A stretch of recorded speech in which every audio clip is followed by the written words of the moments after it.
Hey everyone, it's Wally. Today, you're going to learn how to make tom kha gai right here in my outdoor kitchen in central Thailand. I'm going to show you how to make this popular Thai soup because recently it was listed as the #1 chicken soup in the world.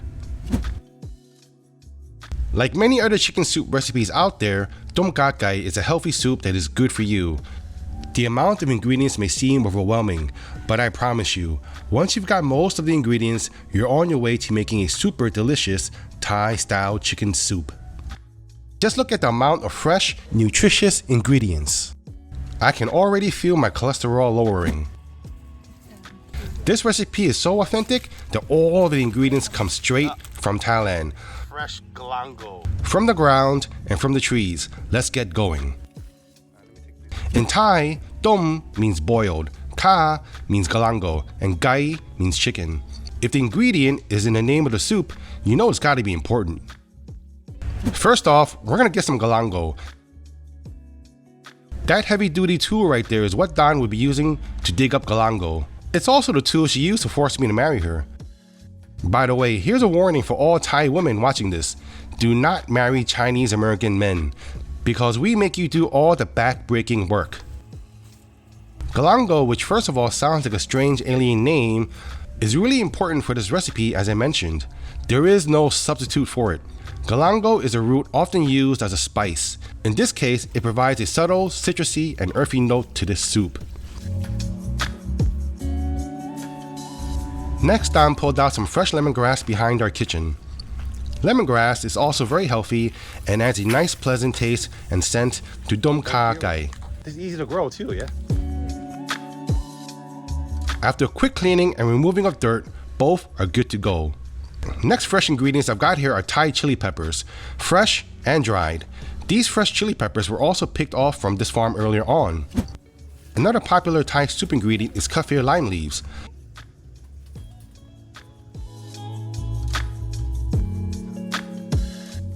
About six to 8 pieces. Thank you. Enough? Yes, just for now.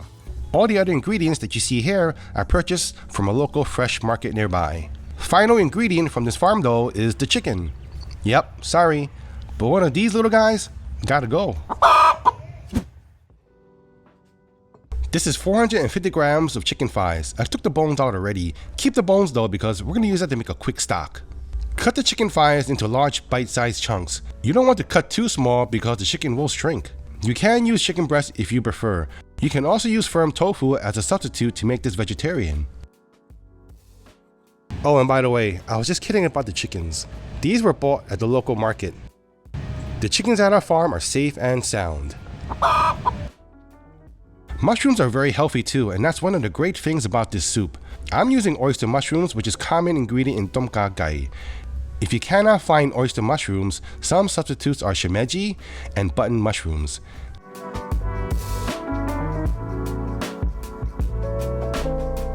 Chop off the chewy stem and just tear up the mushrooms into pieces that will easily fit into people's mouths.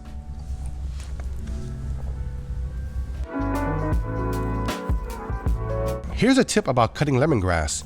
The fibers of lemongrass are easier to cut at an angle, so angle your knife or the lemongrass and slice down diagonally. Small bits of lemongrass are easier to chew than large chunks. It adds a lot of fiber to your diet so you have better poops in the morning. Now we have to cut up galangal. Try to cut it about the same size as lemongrass. Galangal is chewy. Personally, I don't like to eat it. I just like the flavor of it in my soups. But people do eat cooked galangal like Don's family, and they'll be eating this later on, so I'm gonna make it easier for them to chew on it. Oh, and try to get the freshest galangal that you can possibly get because if it is older, it is hard to cut. Like most other chicken soups around the world, you need some onions. I'm adding in a small handful of Thai shallots. You can also use red onions. The red colors of shallots and red onions just makes the soup look better. Though Thailand is well known for blow your head off level of spicy foods, tom kha gai is traditionally more tame when it comes to the heat.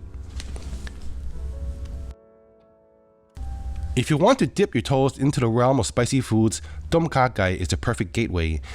It is just slightly spicy because there's not too many chili peppers, and the fat from the coconut milk helps relieve some of the spiciness from the chilies. Cut up 2 small tomatoes into 4 to 6 pieces and set it aside. Cilantro is a healthy, rich herb with antioxidants. 2 stalks of cilantro is all we need, and slice into 1 to 2 inch pieces. Save some of the cilantro leaves for garnish. Next, we add some culantro. Culantro is very similar to coriander. If you cannot find culantro, don't worry about it, just use extra cilantro. Culantro has a stronger taste than cilantro. It is very healthy and used as a medicinal herb. For the Kaffir lime leaves, just tear off the center stem and throw it away. That part is hard and chewy. And tear the leaves apart to release the flavors. You will smell a nice citrusy scent. Lime is super important for this, and like you know already, full of vitamin C. Sourness is one of the hallmarks of Thai soups. Here's a tip for getting the most juice for your lime. Never cut straight down the center. And you see, you can squeeze out more lime. Most of the seeds are in the center, so you don't need to spend most of the time digging out seeds. We also need 700 grams of coconut milk, which I'll talk about later. So that's the ingredient intro. Let's start cooking. Heat up some oil on low heat. We just need to fry the dried chilies first. Make sure it's low heat so you won't burn the dried chilies. Just cook it for about 3 minutes for it to release some of its flavors, and then set it aside. The dried chilies go near the end of cooking. Heat a pot and fill it with 700 grams of plain water. We're going to flavor this water with the bones from chicken thighs, as well as to prepare galangal, lemongrass, shallots, and some tamarind. Tamarind is a healthy fruit that lends a sweet and sour taste to Thai soups. I'm using fresh tamarind, and if you can't find it in your local Asian grocer, you should be able to find Thai concentrated tamarind. Bring up to a boil and then add chicken thighs. Lower the heat until there is just a gentle simmer and cook for about 5 to 7 minutes.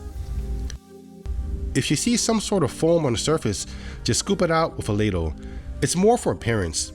The finished product of Tom Kha Gai has a clean, milky surface with flecks of chicken fat. Then add the mushrooms and tomatoes and let that cook for a few minutes.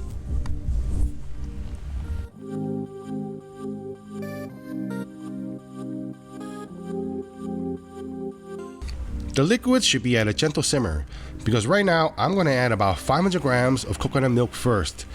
Let that simmer for a few minutes.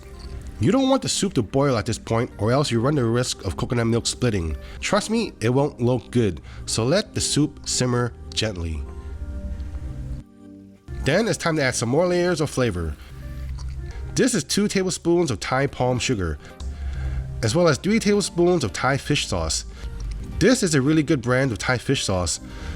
The one that you use, you might have to add more tablespoons, but don't worry, just taste and see if you want more saltiness. Another few stirs, and then we add the fresh chilies and dried chilies plus the preserved coconut milk.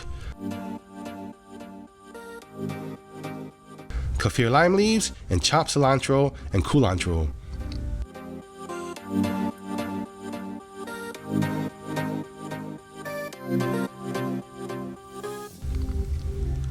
Give it another gentle stir, and finally some fresh squeezed lime juice to taste.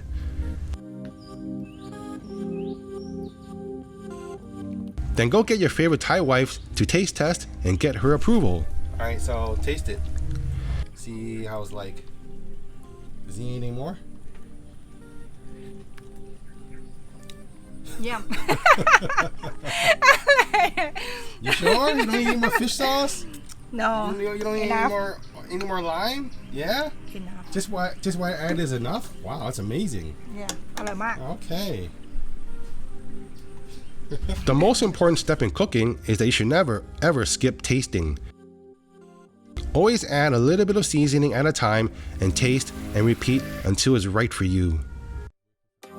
Like always, I do make deliveries. I take Bitcoins and camels as payment. I'll see you all in the next one.